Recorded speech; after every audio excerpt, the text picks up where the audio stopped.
On the morning of June 12, 2026, the day after the World Cup opened, two developments occurred that together revealed more about football's institutional leadership than any official report or press release could. In Salzburg, Austria, UEFA announced that Omar Artan, the CAF Referee of the Year, the first Somali selected for a World Cup, and the official who had spent 11 hours being questioned at Miami Airport before being sent home on the eve of the tournament, would referee the 2026 UEFA Super Cup between Paris Saint-Germain and Aston Villa on August 12. He became the first referee from Africa appointed to lead a major UEFA final, receiving from European football the stage he had been denied by the World Cup host country. At the same time in Miami, FIFA's president was asked about the situation and what world football's governing body had done to address it. His response was simple: chill and relax. Those were the words used by FIFA's president when asked about the denial of entry to a World Cup official selected by his own organization. Artan, 34 years old, had spent his career working toward a moment that ended at an airport on the morning of June 10. Chill and relax. At the same time, UEFA's president was issuing a statement saying that football is made to connect people and that European football wanted to show its respect for Omar and his outstanding officiating skills. The president of CAF was publicly thanking Alexander Ceferin for stepping in. In Mogadishu, thousands gathered at a stadium, not for a football match, but to welcome home a referee who had returned without the opportunity he had worked for and to show him that he still mattered. Chill and relax.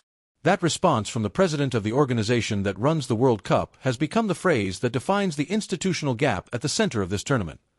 The distance between what a governing body says it stands for and what it does when those values are tested in practice. FIFA selected Omar Artan. FIFA placed him on the officiating roster.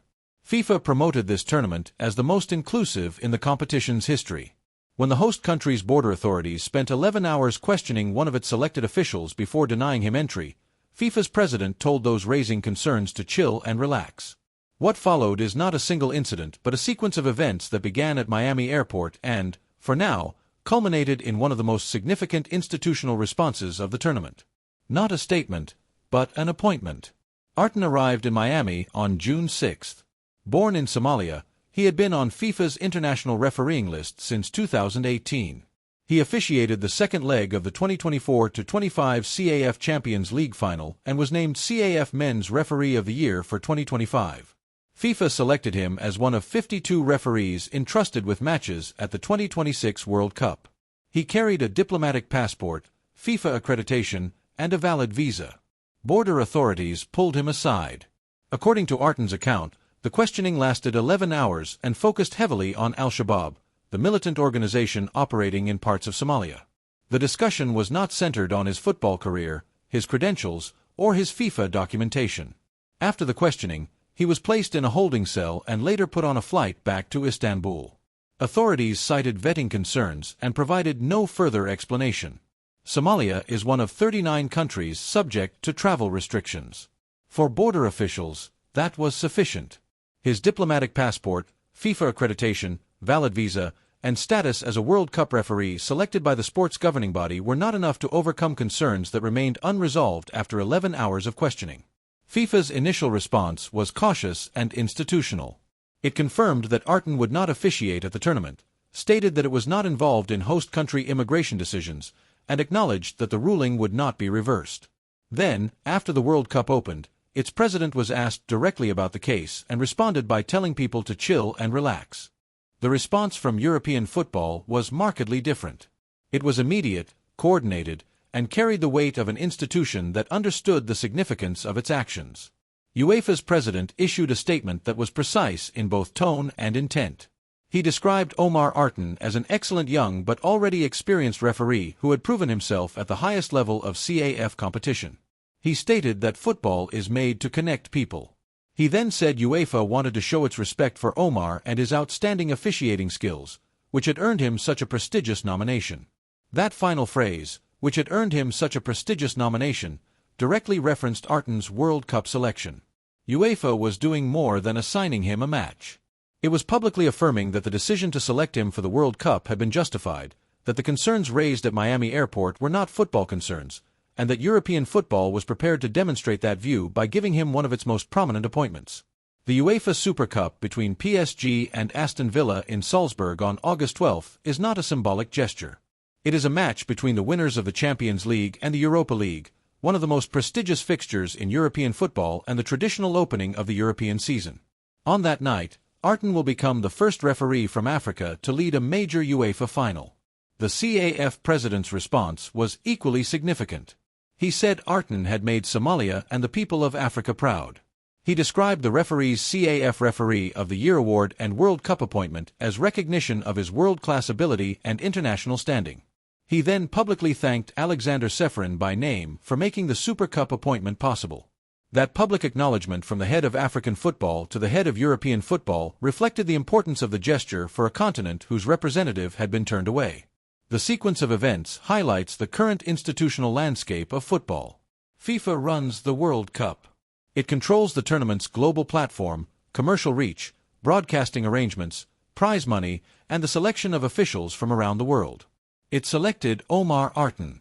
It was unable to ensure his participation. When he was denied entry, its president told critics to chill and relax. UEFA runs European football. It has authority over its own competitions and officials, but none over immigration decisions in Miami. Yet within hours of Arten's return to Mogadishu, UEFA had coordinated with CAF, confirmed his Super Cup appointment, released a public statement, and made him the first African referee to lead a major UEFA final. The contrast between those responses is direct and visible across the football world. It also reflects a broader issue that has surrounded this tournament for months: the growing gap between FIFA's stated commitments to inclusivity and the practical realities that have emerged when those commitments have been tested. The Arten case is not the only example cited by critics. It comes alongside Iran's claim that FIFA revoked its supporter ticket allocation shortly before its opening match.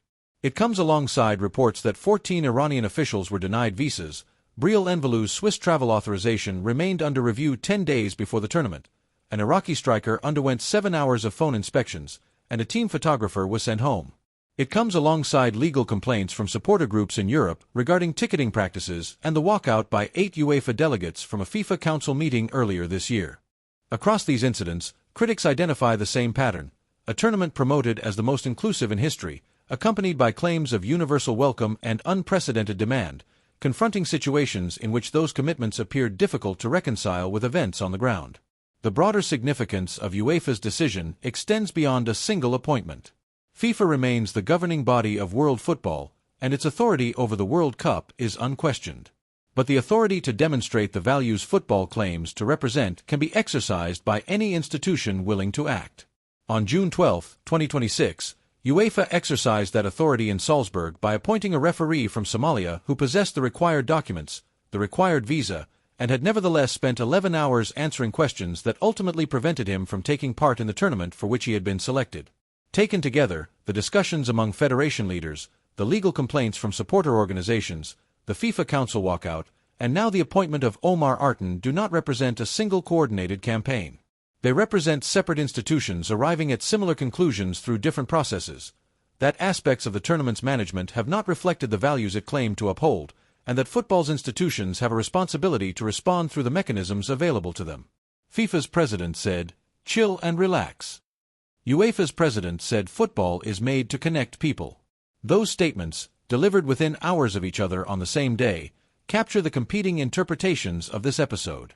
The historical record, what was said, by whom, and when, will determine how each is remembered. Omar Arten has said that he views what happened as fate and that he intends to attend the next World Cup. In August, he will walk onto the pitch in Salzburg for the UEFA Super Cup as the first African referee ever to lead a major UEFA final. The route there was unexpected: 11 hours of questioning, a flight home, a public welcome in Mogadishu, and a call from the president of European football. It was not the path anyone envisioned. It is, however, the path that brought him to this moment. And the institution that made it possible, quickly, publicly, and with clear intent, was not the one that runs the World Cup. Football at this scale is never only a tournament. It is also a reflection of the institutions that govern it. What happened between Miami Airport and Salzburg in the span of a week is likely to remain part of the story of this World Cup long after the matches themselves are over.